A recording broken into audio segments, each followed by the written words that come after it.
The sun is out, it is bright, and it's actually much brighter in this space because we are graced by beautiful, beautiful Brooke Jackson, who has just scooped up the title Miss Universe Zimbabwe. Brooke, good morning. Good morning. Thank you so much for having me. Marisa, I don't know if you were watching before, but the two guys who were on set, Andy and Titch, were like, oh, we just want to sit one person this side, one person this side, and just They can come sit with us. I'm sure you're having a lot of that, and you've had a lot of that. Yes. Like people will be like, wow. I know when you entered the room, I was just like, oh, I feel so peewee, I feel so short. You're it's beautiful. The heels. It's the heels. Congratulations. Thank you Miss so Universe much. Zimbabwe. Thank you. Wow, it's feeling real now. Is it feeling real? Yeah. I can imagine. The first 2 days it didn't set in. Yeah. But I think driving on the roads and traveling around, people like noticing me and seeing me waving at me just made it feel real and very honored. Yeah. So this was actually going to be my first question to you, Brooke. Like, how are you feeling about just being crowned Miss Universe? This is quite a heavy thing because you're representing the whole of Zimbabwe. Yeah. Your preparedness for this, how has that been going for you? So it was my first pageant ever. Right. I've been in the modelling industry for a few years, but as I said, my first pageant.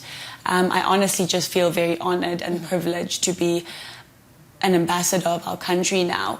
My first goal is obviously to serve our country and our people, and just to do my best and represent Zimbabwe in the best way possible. Yeah, I do know that you are a big advocate for formalizing the informal sector as well. Yes. This is something that you were saying in your bio. Yes. What are some of the ways that you're going to help build this? Because it is actually quite a big thing. We did speak about it in our I've office just this heard morning. you guys was talking about it. Because a lot of people are getting away with not paying for certain things that they should. So what's your part and your role in that? So I would want to work hand in hand with obviously the Minister of Commerce and investors just to gain access to microfinance to give to these people to expand their businesses to the less privileged, to the less fortunate, so that they are able to conquer their dreams.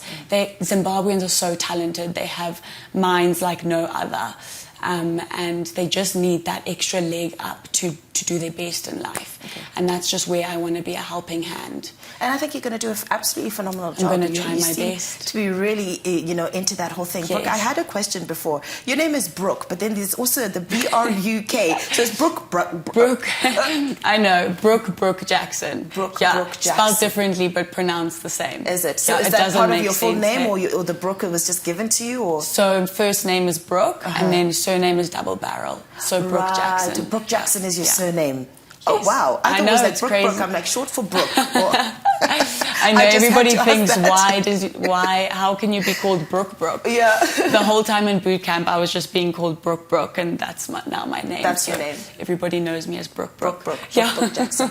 Excellent. Now, I understand that you're not only just... you're a beauty therapist. Yes. So is that what you studied after school, or is that always what you've wanted to be? Because it's your first time running for a pageant, and then you go and you win. But before that, what were your plans? So I was obviously working in Borrowdale at a beauty salon.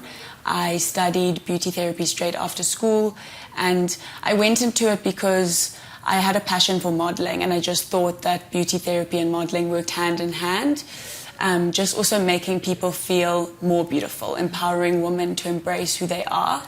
And you don't have to be perfect. Right. Everybody is gifted with different looks, imperfections, and just to embrace the way you look, I think was one of my top goals. Hey? And also not only just beauty therapy, you're also a seamstress. Yes, yeah. So that is like my passion, definitely. One of my hobbies that I do in my spare time.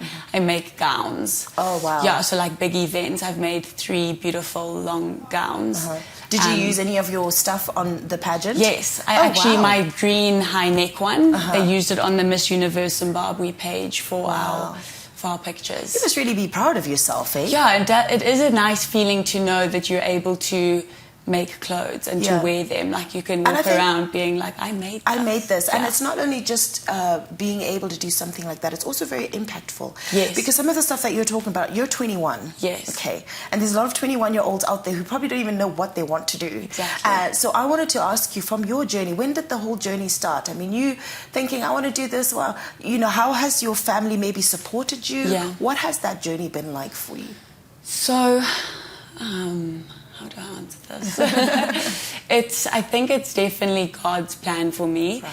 He has gifted me with a lot of things that I'm so grateful for. And obviously having my parents' support and guidance has been one of the biggest blessings. But yeah, I think just when you want to do something in life, you work for it and you work hard.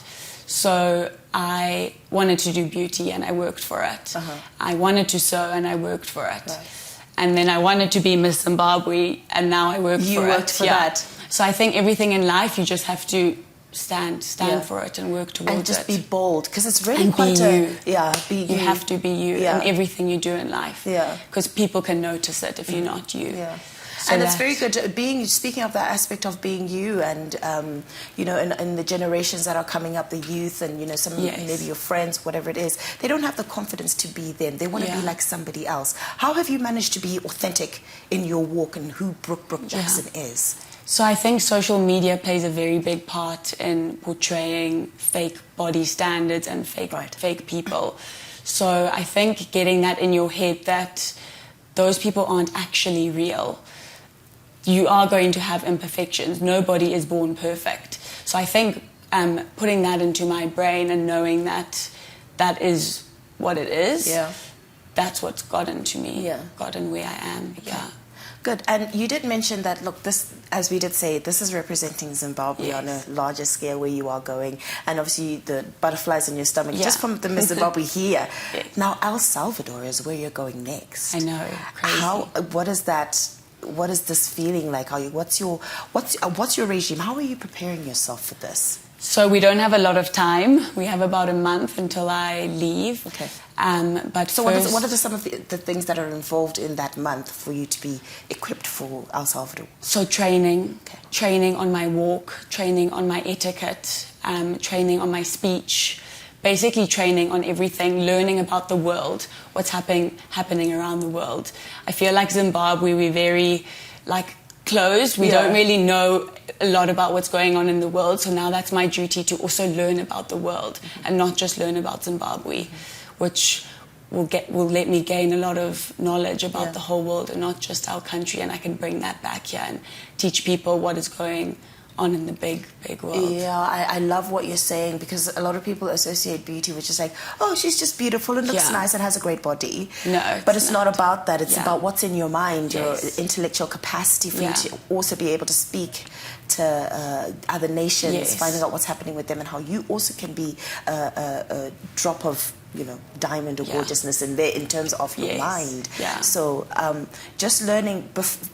Did you always get into learning about stuff internationally, or you're only starting to do it now that you're into modeling?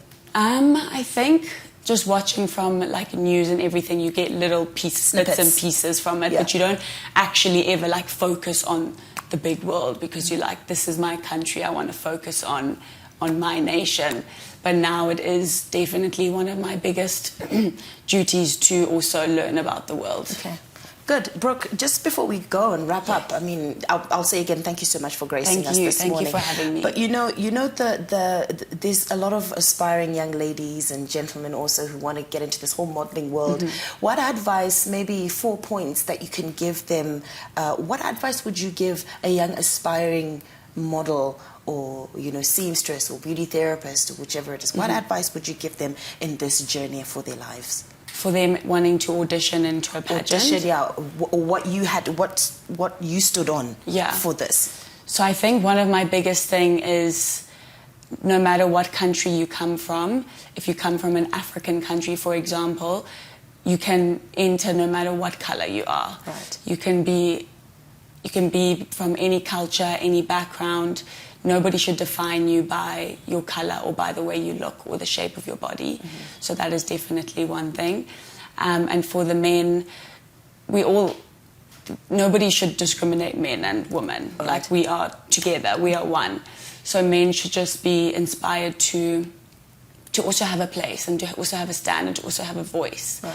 So I think that just whoever wants to do it, you should know that you're allowed to. Nobody is going to stop you, or exactly. You just be you. Yeah. I mean, the one thing that I've picked up from you the whole time is just be you. Yeah, that was going to be my other point, is just be you as well. Yeah. just authentically be yourself. Everybody can see it when you're not yourself. It's very noticeable. So yeah, that would be my last point. Thank you so much for being yourself right here on Morning Rush. Thank you. And thank you so much for being yourself in El Salvador while you represent us Zimbabwe. Thank you so much. Zimbabwe. Thank you. You talked about the wave. So we're going to wave. You didn't teach me how to wave. How do you wave? The wave? I know, the wave. When they crowned me, I was like, okay, now I have to do the real wave. Is that the real wave that you have to? Why can't you just go like this? I think you can. We actually weren't even taught how to do the wave, but just from watching the pageant, I was like, okay, just put it together. Put it together.